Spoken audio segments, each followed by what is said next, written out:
You're listening to Tabletop Arcanum, a podcast dedicated to learning and exploring the hobby of tabletop gaming. Your hosts are Justin Taylor and Richard Geese, so sit back and relax as we talk, discuss, and joke our way through the hobby we love so much.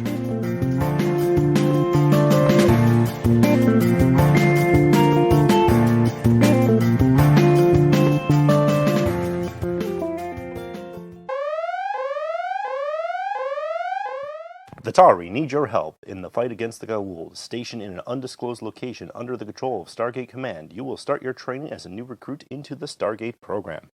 Stargate role-playing game is a sci-fi tabletop RPG where you assume the role of a member of Stargate Command on a Stargate team. As a SG team member, you and your teammates will go through missions guided by a mission commander in the fight against the Goa'uld. The rules are currently in development and are based on the 5th edition Open Gaming License. This is Tabletop Arcanum, and I'm your host, Justin. This week I have the special treat. We talked about it a little bit ago, a few episodes back, and we were going to talk about this beta test for Stargate, our new upcoming RPG by Wyvern Gaming. So I've been assembled a small team of players, and we tested out this system a little bit. I have to caveat with the fact that it is a beta test right now, so not all the rules were currently available, and there will be some changes definitely probably coming up in the final product. Now, this was set to release at Gen Con this year, and with the unfortunate news that Gen Con is now postponed until next year, we have not heard any update out of Wyvern Gaming if it is still going to launch in August through standard distribution channels, or if they're going to delay the launch as well. Either way, I have recorded after our second session in the playtest cycle that we did, and I would welcome you to take a listen to both myself and my players discuss our thoughts on the Stargate RPG. Thank you guys for joining my playtest with the Stargate RPG by Wyvern Studios.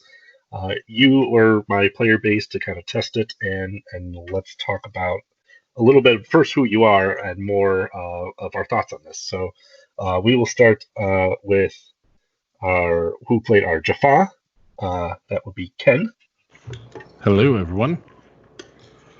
So yeah, I'm Ken. A little background: I've been gaming in some form since I was 8 years old. Started with AD&D.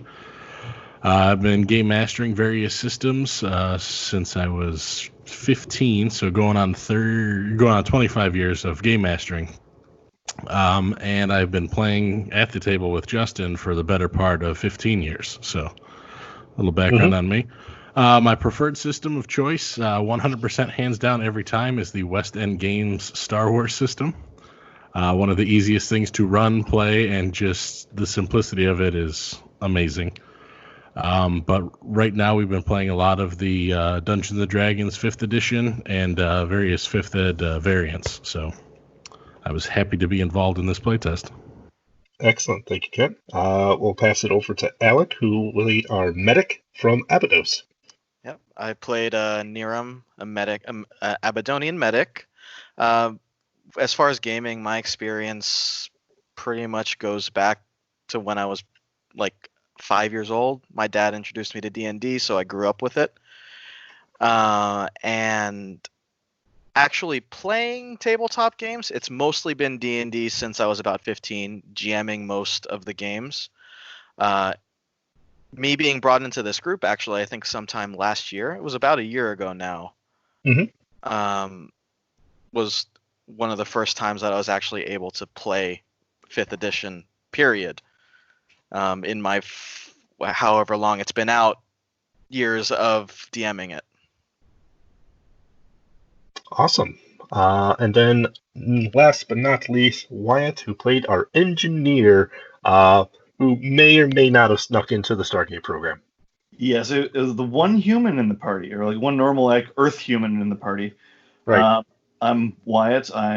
I've been gaming since I've been playing D&D and other tabletop games, tabletop RPGs, since middle school. So that was decades ago, but I've been mostly playing games, a variety of different tabletop games, whether it be D&D, Paranoia, uh, Star Wars, Ghostbusters, all the West End games, all the White Wolf games, all everything. Like I've got a vast library of like gaming books, and I've actually have gone on to study game art and design, mostly in the field of video games, but also I have intentions on doing tabletop RPGs and writing as well.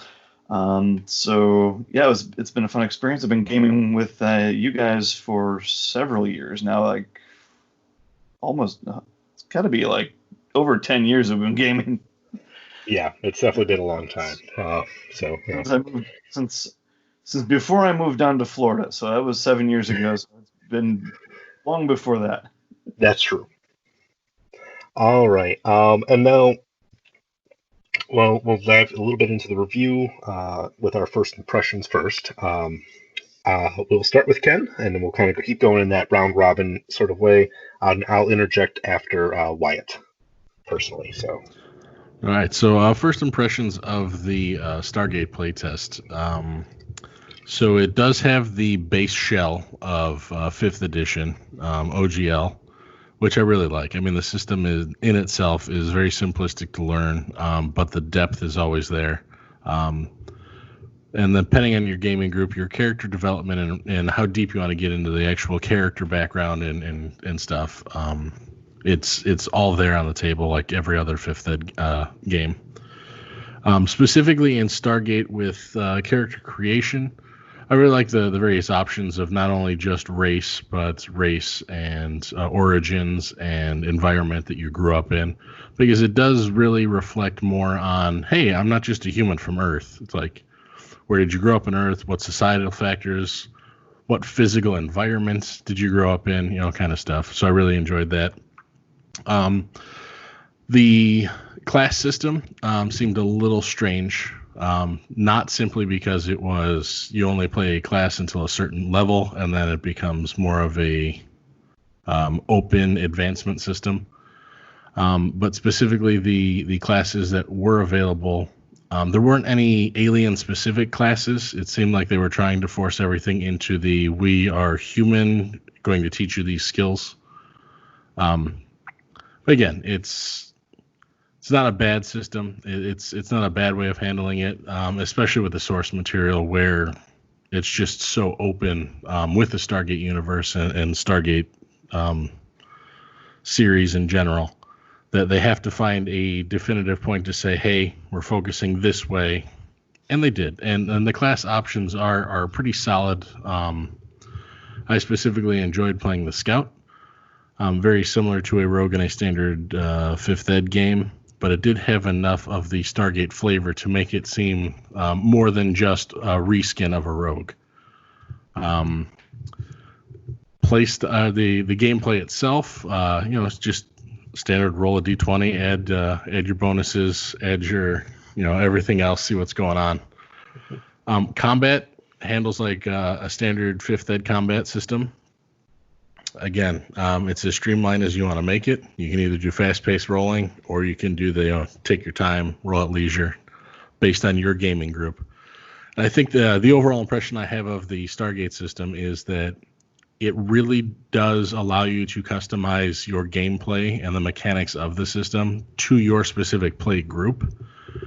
So if your group is more of a laid-back game, you can absolutely run this as a laid-back game. If you are more of a die-hard, like rules-hard group, you're going to find challenges in the meat and potatoes of the rules as written.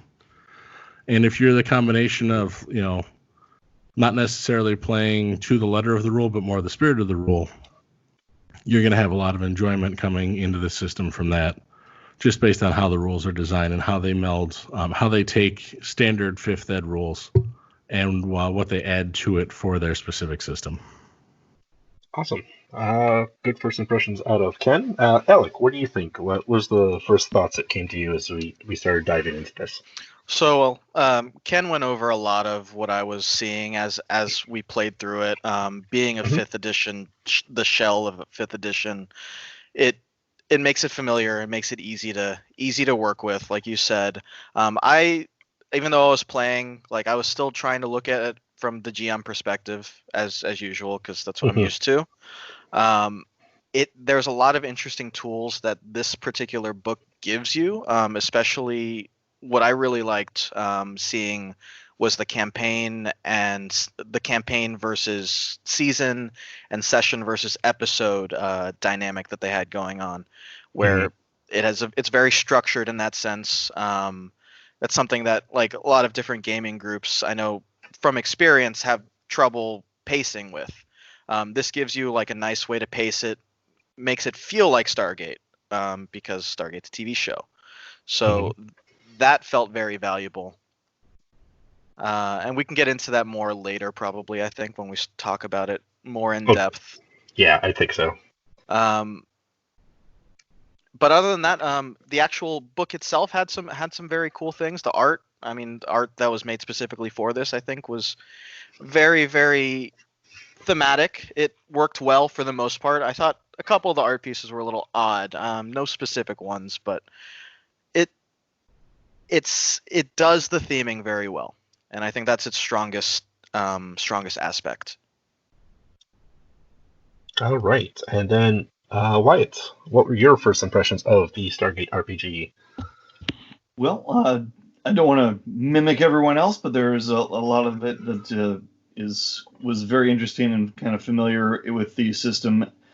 I thought it was interesting the use of the feats as being like tied to the class features, but you pick them later. Like, here are the feats that your character gets, but it's actually in a different section. So that was a little bit odd in that, but it was interesting the different types of ones you could choose, like to further customize the character to kind of fit into the different niche you wanted your character to go. Because I was playing the engineers, like, so I get to modify things. Like, which parts am I going to modify? So I was able to like kind of determine, because I wanted my character to have like kind of a hacker background. So I was like, all right, I'm going to work on the communication stuff. So it was interesting in that regard. The art, again, yes, I liked kind of the format of on the side of the pages. It tells you kind of like what section of the book you're in. So for referencing later, all right, I'm in the I have it up right now.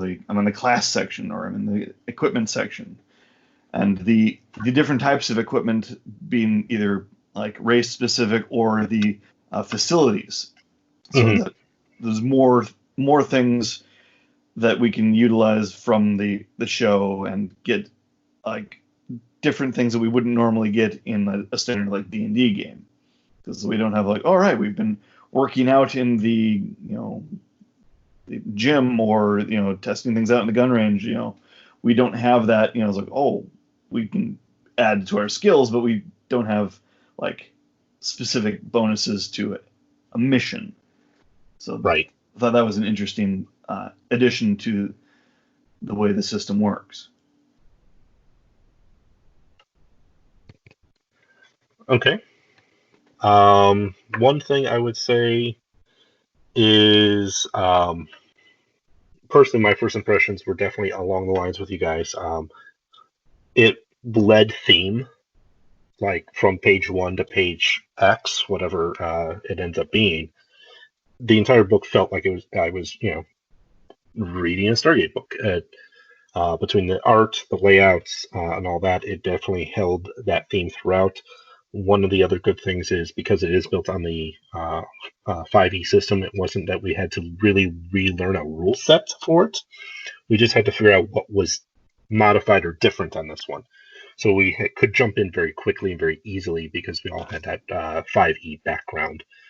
Another thing I personally found interesting, and Alec touched on it, was from the GM's perspective, the season and episode and mission setup. So it definitely tries to, in the game mastering section, talk us about like how do you get that feeling at a tabletop game. And I felt that was one of the strongest suits and first lasting impressions when I went through the book the first time. Was Wyvern Gaming is doing a very good job of trying to portray how do you make this feel like the TV show, because if you're going to play this, you're probably at least familiar with the TV show, hopefully a little bit, if not a true diehard fan. And that's what you want out of your tabletop game if you're coming at it as a Stargate fan. You want to feel like you're playing Stargate. So having that tool set for the GMs, I think, was a really good touch, first impression-wise. So let's talk a little bit now. That's first impressions. And of course, this was a beta test, so it's not necessarily the final product in such a way where like we can say, yes, this is exactly what they did right, and this is exactly that we think are the weak spots, because it's still kind of a work in progress. But I will toss the ball over to Ken again.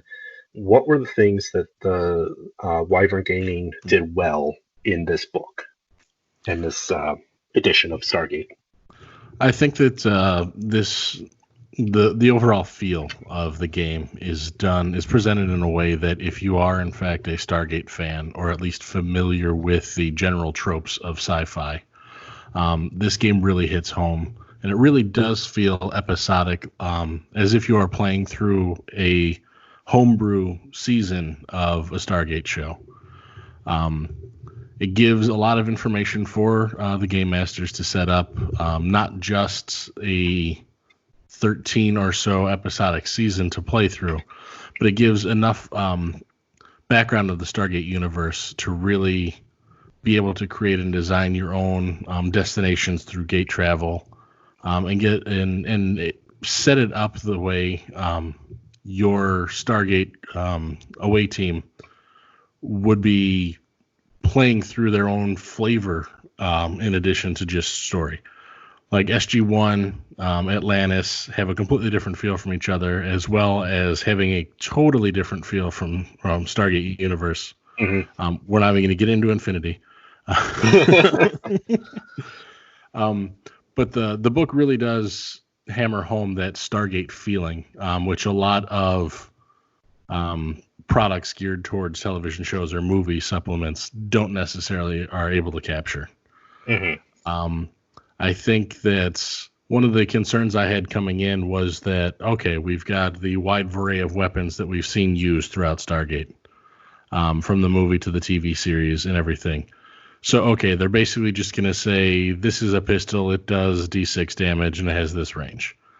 But looking at the chart, looking at the charts for armor and weaponry, it actually really hits home that primitive planets do standard amount of damage you'd expect for a primitive planet to do. Super strong dude with an axe can lob your arm off, can do some serious damage hitting melee. But the moment they step into the arena of battle with somebody with a more advanced culture, who's got more advanced armor, more advanced weaponry, they really are outclassed in that perspective. Just because an axe trying to go through a Kevlar vest isn't going to be the same thing as like a blaster weapon of some form, like scattering a landscape with a dude that happens to be standing there wearing, chainmail or leather armor. Mm-hmm. So I really like to feel that the higher technological cultures really do have a foot up in the gameplay itself, reminiscent of the TV show and how the Goa'uld were able to, keep their foot on the throat of all the enslaved races and stuff. Awesome. Alec, what do you got that you enjoyed from this? So, yet again, a lot of the things that Ken went over are things that I've really enjoyed. We talked about how it felt like Stargate, and it did that very well. And I think that part of that is because Stargate lends itself very well to tabletop RPG exploration. If you look at a Stargate episode or an SG-1 episode, it's 4 people going onto a planet, exploring. The characters, the archetypes that exist there are like the kinds of players that you can have in a game very easily, especially O'Neill. So it just works in that regard. And then we've mentioned this, but 5e just helps it run smooth. 5e is a simple system, one that's very easy to grasp, and jumping into it really helps push the game forward. Mm-hmm. The tech levels were one thing that Ken had mentioned that I also really liked. Being able to differentiate between a Goa'uld tech versus humans versus, again, the primitives, which, I mean, I never really thought about it, but when you think back on Stargate, 90% of the episodes are dealing with those primitive cultures. Like I always remember like the big episodes where they're fighting Goa'uld and in the attack cruisers and stuff like that. But no, 90% of Stargate is those primitive tech encounters. Right.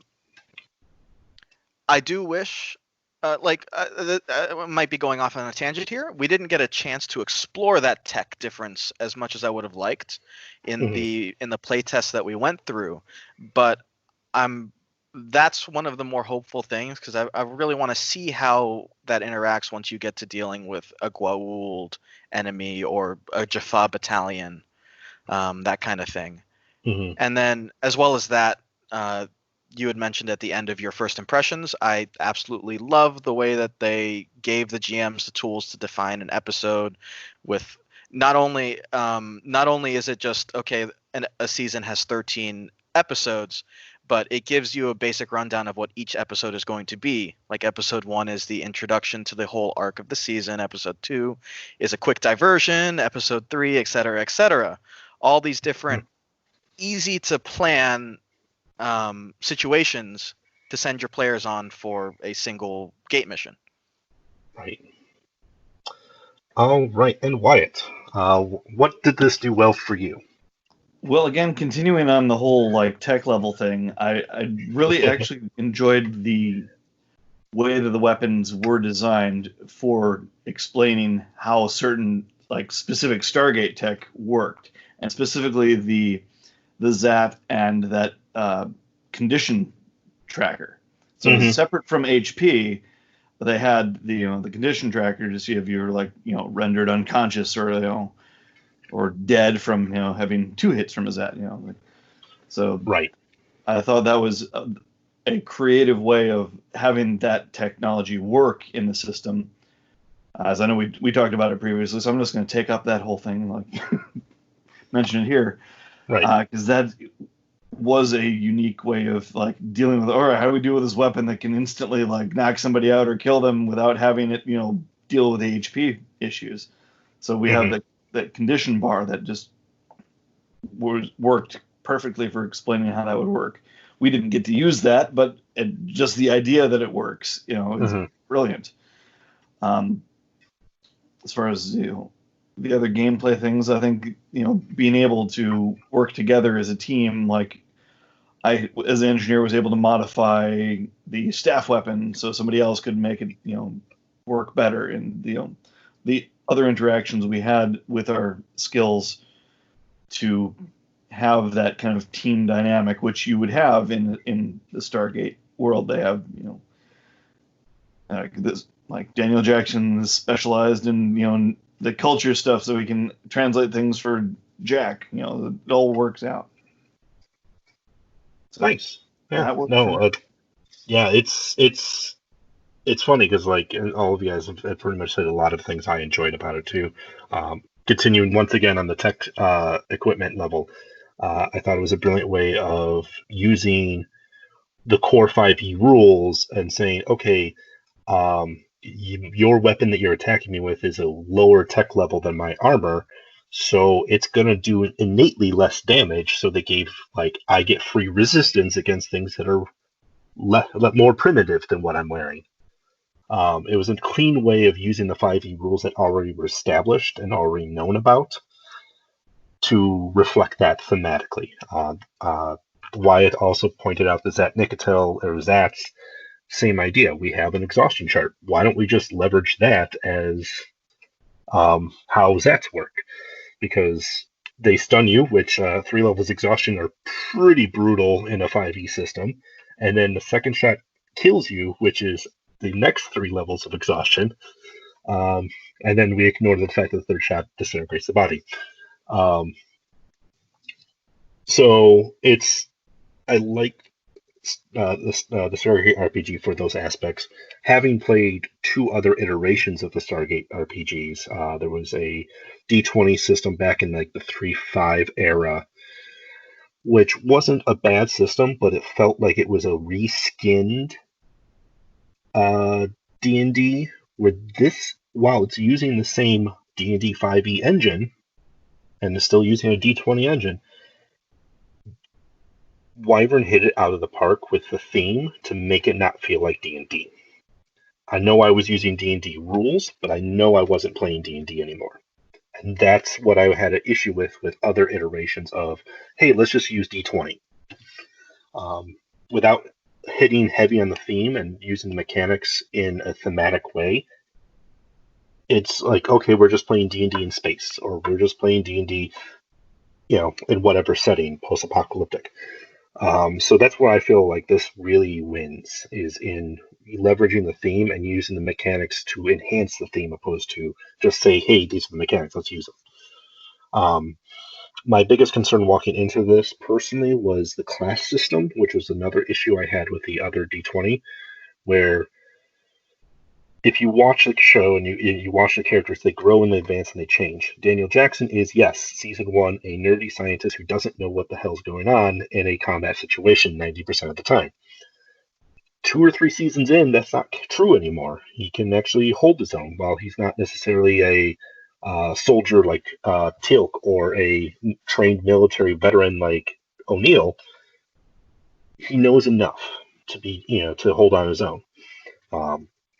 And that's where I feel like a full level 20 class system would not have worked, and didn't work in the other version, but because they only kind of tethered you to that for the first 5 levels in this system, and that kind of opens up like, hey, here's all these feats, pick what you want, and then you can kind of customize your flavor of character.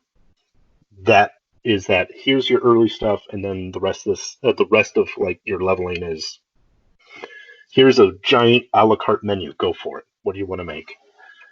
So I think those combinations are what really makes this system a lot better. So that's what it does well. I think all of us are kind of in agreement. We have a lot of good stuff on this. But it is a beta test, and there are some things that we were not necessarily big fans of. So let's kind of talk about some of the opportunities, and maybe let's gear it at things that we would want to see in the final product as well.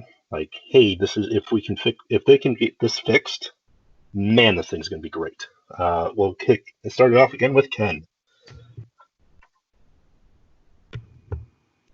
So first and foremost, the thing that really stuck out with me was the Scout class itself. While it does have enough interesting features like the Vanguard feature and the field hacks, which literally allow you to be more of a support character out in the field, while also being able to be the sneak around, scout ahead, gather information core that you'd expect from a rogue type class in a D20 system. The wording on the actual class features, specifically field hacks and what you're allowed to choose, is a little off-putting for me. If you're playing a first level character, you get field hack. And it's basically like amongst the very small improvements you can get, you choose one field hack, see page at, because again, it's just a playtest system that we're running with. But then when you go down and take a look at the list of field hacks available, many of them require an ability you do not get until second level before you can choose them. So the field hack you're actually allowed to choose at first level may as well simply be take this one thing, and next level you'll have a broader selection available to you. Again, it's a play test. I understand that sometimes wording or setting up doesn't always line up with what the final product is going to.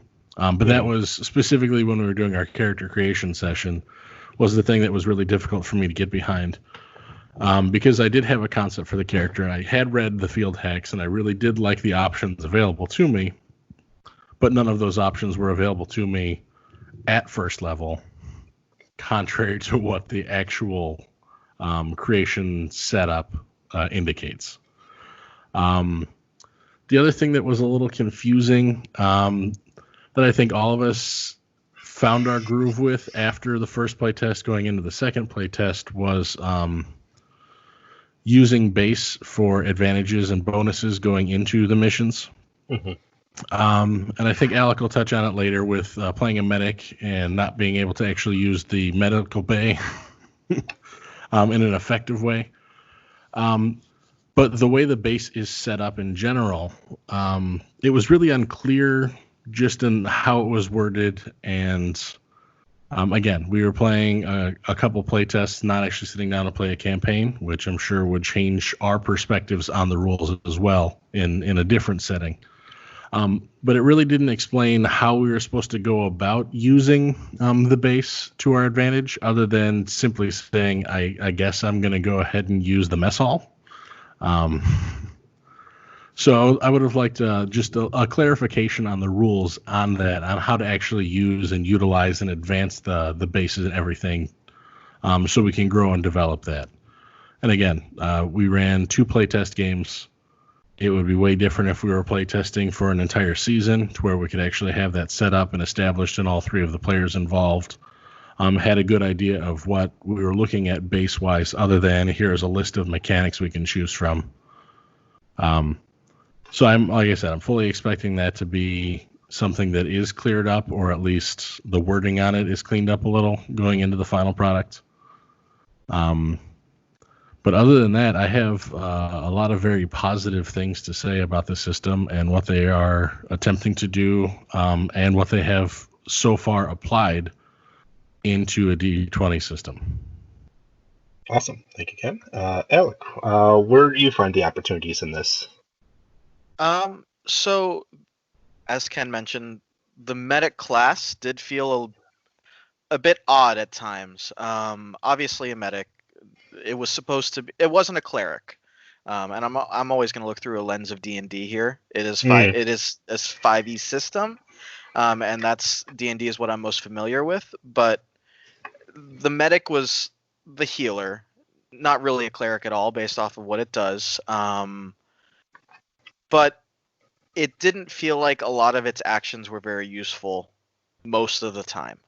Again, that might just be due to the 2 playtests that we ran. We weren't in a situation where we were really dealing with attrition.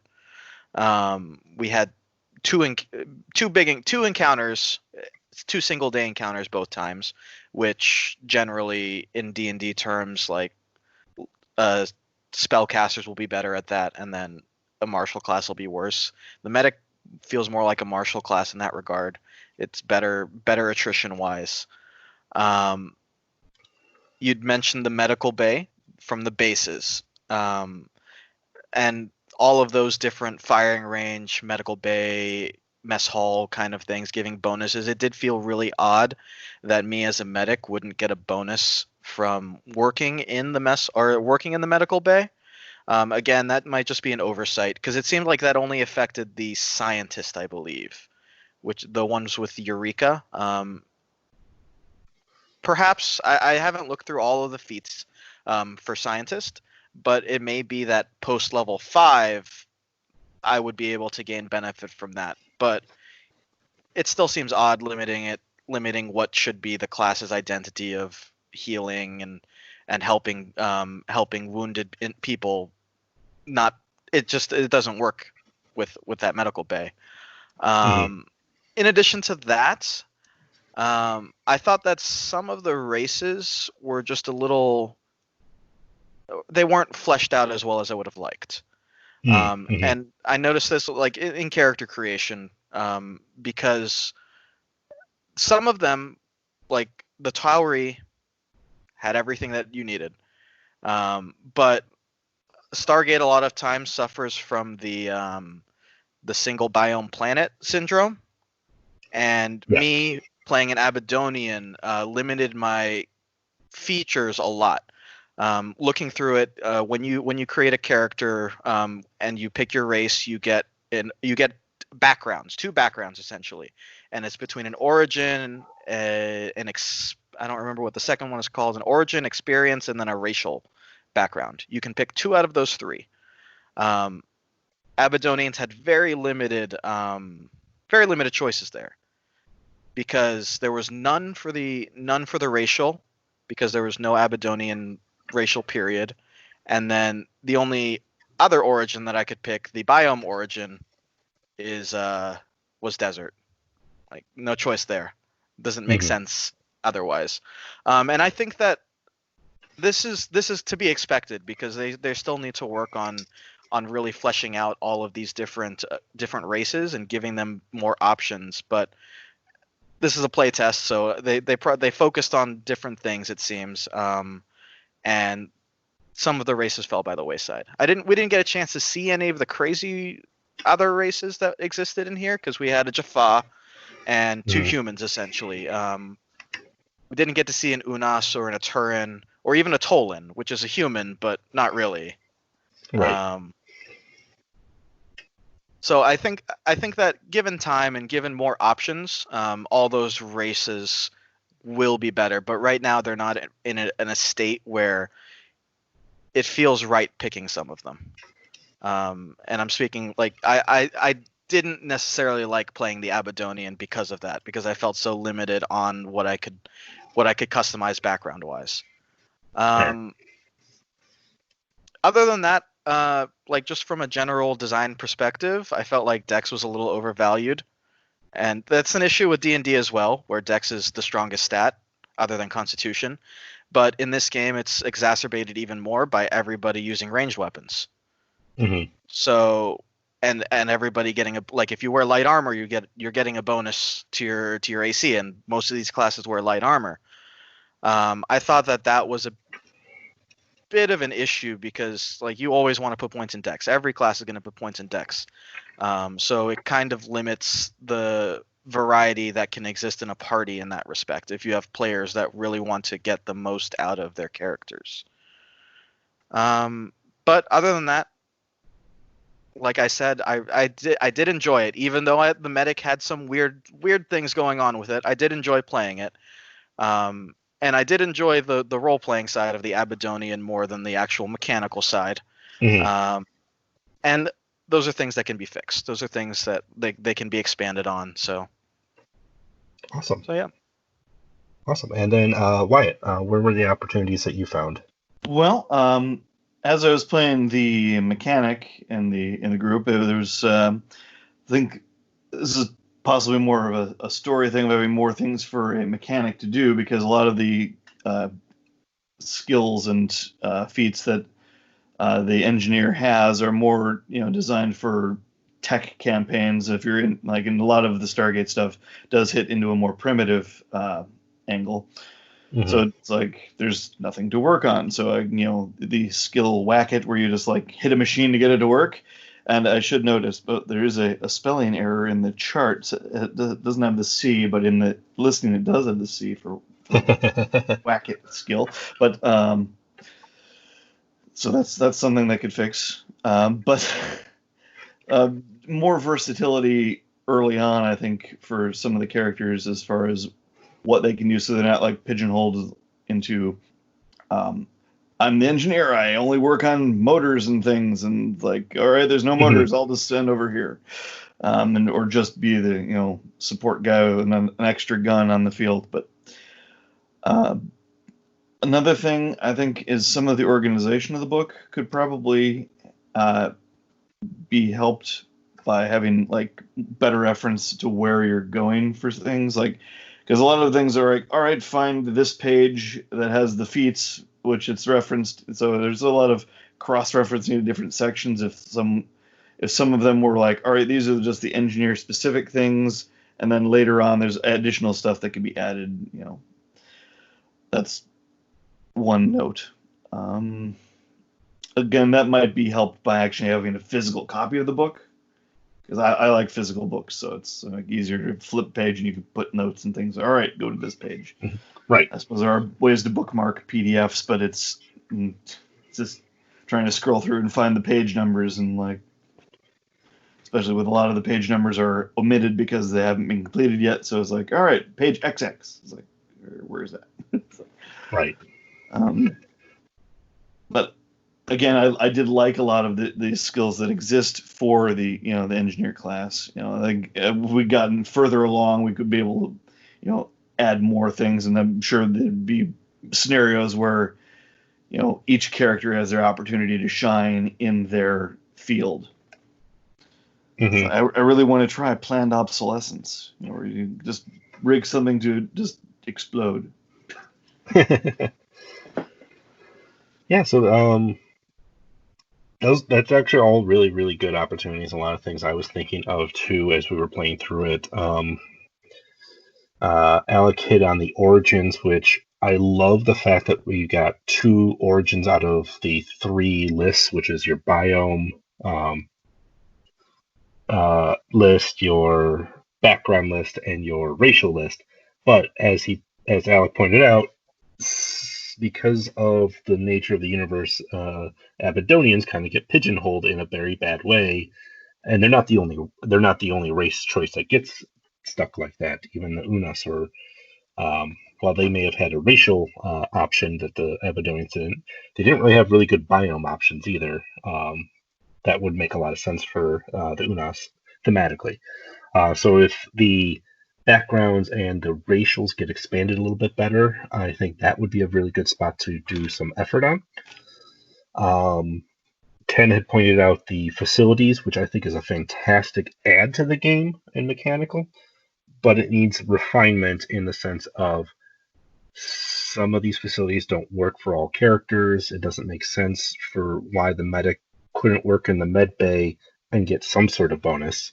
Some of it is like, oh, I'm going to be practicing the firing range between missions, so at least I'm a little bit more familiar with the weapons when we get on our next mission, and I'll have a bonus for that. Great, anybody can use that, but like the more specific ones, I think, were the issue, where they were a really good idea, but not necessarily fully executed in such a way where it's like, okay, everybody can get a benefit out of this in some capacity. I like the idea of the facilities. It needs a little bit more refinement to me. And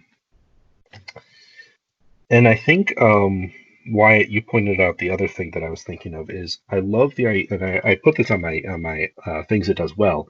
I love the fact that after level 5, it opens up into this wonderful, like, you could be whatever you want to be. You just pick the right feats. Maybe it needs to happen sooner. Maybe if level 5 is too far out, maybe it needs to be like in 5e, where like that level 2, level 3, where you pick your archetype for your class, is maybe where you start to break that out a little bit better. I just feel like maybe 5 levels is a little too deep into a pigeonhole theme that a character may not want to grow into. Again, this is also coming back from when we did a Stargate game based off the West End D6 system, which doesn't have classes, and it was just like, okay, where do you want to put your points and skills, and go. So coming from a classless system that we really enjoy to a more structured class system, I think that's where some of that's maybe a little colored, but I feel Stargate doesn't necessarily doesn't really necessarily have really defined classes, because if you look at the SG teams, everybody's got to do at least a little bit of the job. There's specialists on the teams, but everybody needs, basic first aid. Everybody needs to know how to defend themselves. Everybody needs to be able to dial home and things of that nature. So there's a little bit of a universal skill set that's needed. But I think that diversity and play with where you want your character to be could probably end up a bit sooner. So overall, I definitely have a lot of positive things, but it's a work in progress. If they can nail those few more things and like really define what is different from the standard 5e rules, I think that is going to be where it wins big. Normally in the reviews, we also talk about who we'd recommend this for and who we wouldn't. So why don't we'll go around one more time with who would you think this is, who would you kind of recommend this game for versus not? I feel we're going to have a very similar answer, but color it and also maybe give some final thoughts. So I think that this game actually is well designed for anybody who is not only just a fan of Stargate in general, but sci-fi. because even if you're not specifically a huge fan of the Stargate series or the Stargate universe, there are enough general sci-fi elements to this, some classic sci-fi tropes that'll really hook you as both a game master and as a player, getting your teeth to sink into just a system that's got a lot of rich history to it. So there are lots of potential for source books and stuff to have all of the background material you need, while still being flexible enough to say, like, hey, I'm not going to use anything that's specifically out of the Stargate timeline. I want to create my own run on the game. Mhm. You're definitely going to be able to do that. I also think that for a new player, not necessarily somebody who's new to gaming, but somebody who is new to Stargate, there's a lot of potential to come in with the bright-eyed Daniel Jackson type character, where you find out one day that, oh yeah, everything is new, everything is real, and like the original Stargate movie, stepping through that gate not really knowing what to expect. I think there's a lot of potential to bring in newer players who are maybe familiar with tabletop role-playing but not necessarily Stargate, to where they can experience it with those fresh eyes, and actually, without having to go back and watch any of the show, without having to read any of the source books, the entire Stargate universe would be out there for them to pick up and learn, very much like the characters from the original SG-1 series had done. They knew that what the Stargate was. They knew the premise of Stargate Command, and now they're on this team that gets to explore the galaxy and find out what exactly is there. And I think there's a lot of potential there for veterans of tabletop role-playing, veterans of the Stargate universe, and relative newcomers that don't really know much other than what the premise of Stargate is. Awesome. Thank you, Ken. Alec, what do you got? I think my biggest takeaway is that Stargate fans will probably like it. At least the Stargate fans that also are interested in tabletop role-playing. Mhm. That pretty much, if you are both of those things, then you'll probably enjoy this. It following the 5e system makes it very familiar, very easy to grab those that already are in tabletop, and I think that was a good point with that Ken made, where even if you aren't a fan of Stargate, because it's such a familiar, comfortable system for a lot of people now, it can draw people in because of its sci-fi nature. I think that almost certainly you need that the GM in that case needs to be a Stargate fan, at least right now. Maybe if this game happens to gain more traction, then you can have groups that aren't necessarily like super fans, or groups that haven't watched every season at least twice, that kind of thing. I know that Mhm. at least I have seen Stargate at SG-1 and Atlantis through 2.5 times, I think. Like its original run, once after, like during the original run, I went back and rewatched some of SG-1, and then again I rewatched it again like 2 years ago. I think that the biggest issue it might have there is that the Stargate system doesn't do anything groundbreaking. This system, it's not trying to change things to make it interesting for other tabletop gamers. Every change it made was to push the theme, and it pushes the theme very well, which is why I think Stargate fans will latch onto it more than just regular tabletop gamers who are looking for maybe a different experience. Because it's a 5e system. Combat is combat. I honestly, at least in my experience, it's my least favorite part about 5e a lot of the time. It can get really bogged down sometimes, and that same thing reflects here. So if that's the kind of experience that you're looking for, a combat experience, definitely not this. But at the end of the day, Stargate fans will like this, and those fans might be able to bring more people in. But whether that actually happens, we'll see.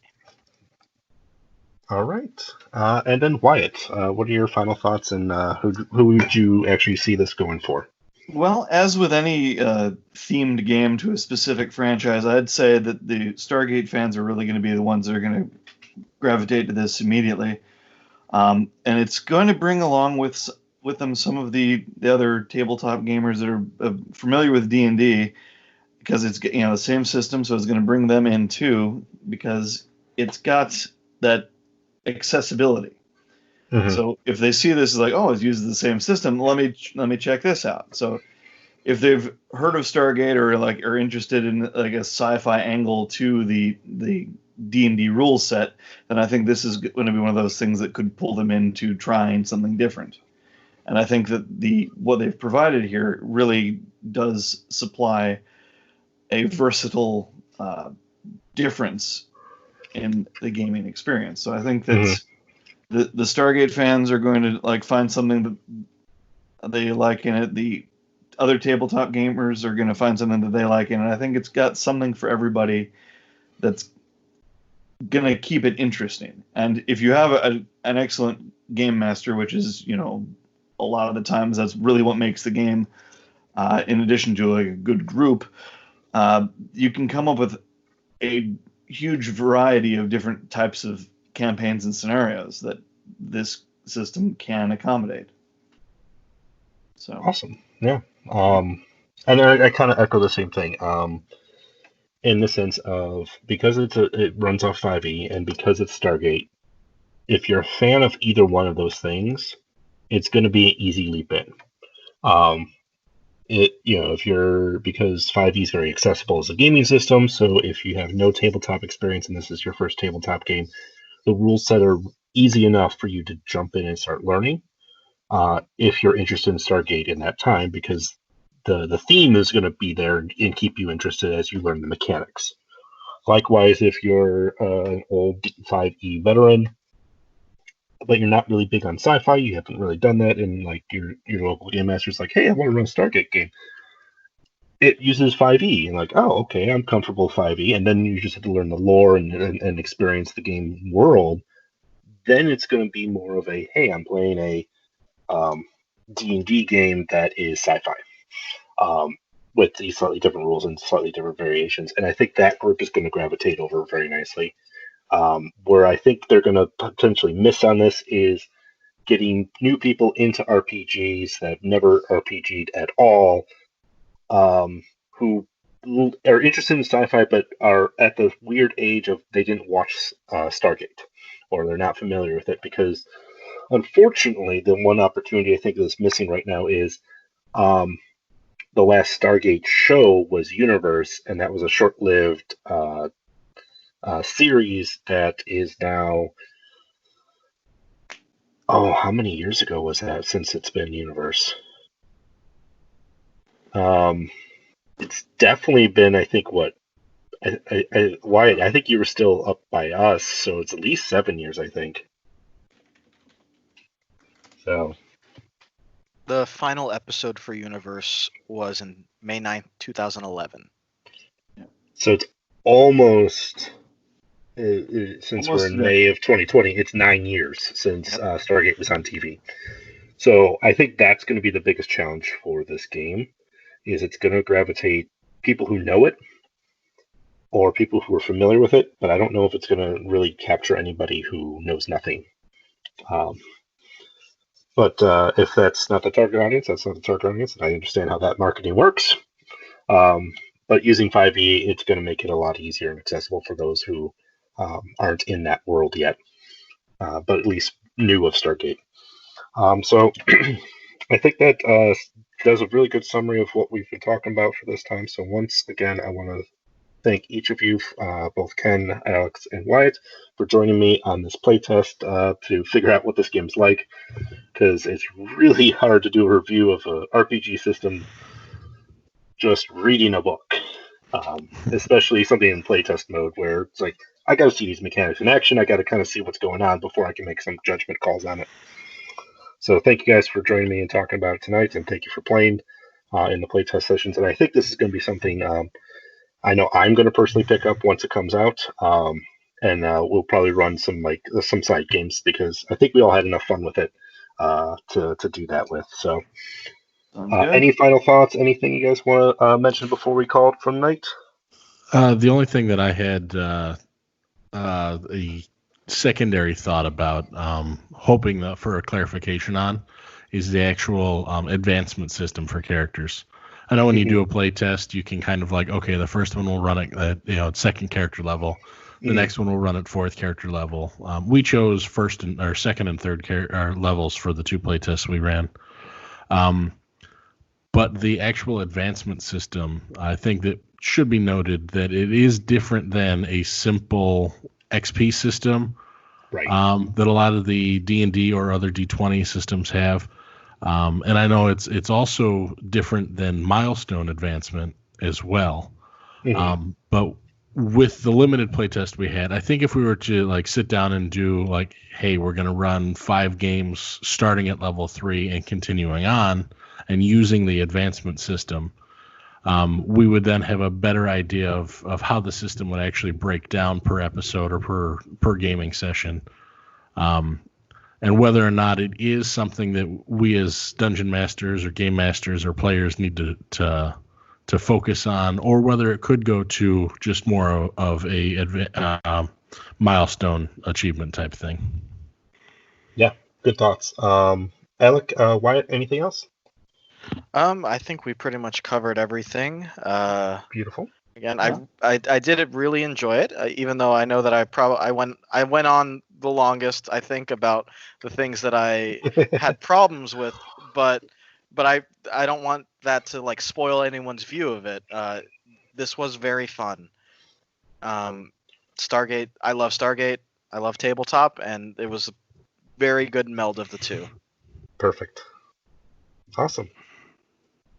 Yeah, I concur. It was a fun game, and it was good to have the variety of different characters we had and like the interactions.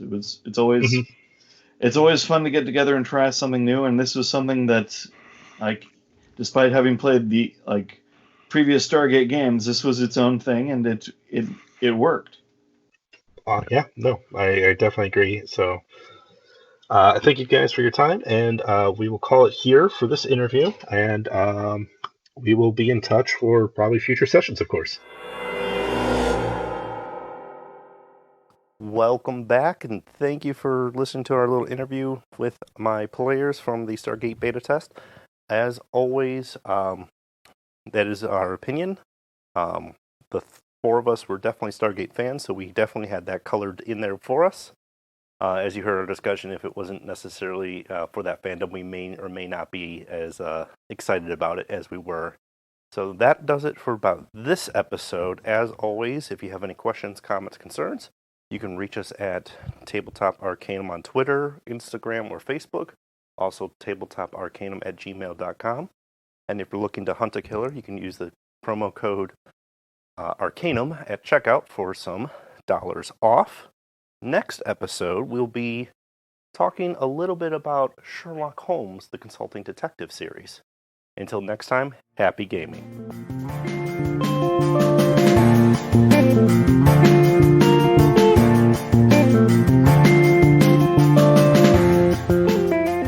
You've been listening to Tabletop Arcanum, hosted by Justin Taylor and Richard Geese, and featuring the original music by Paul Moore and Isaac Gilbert.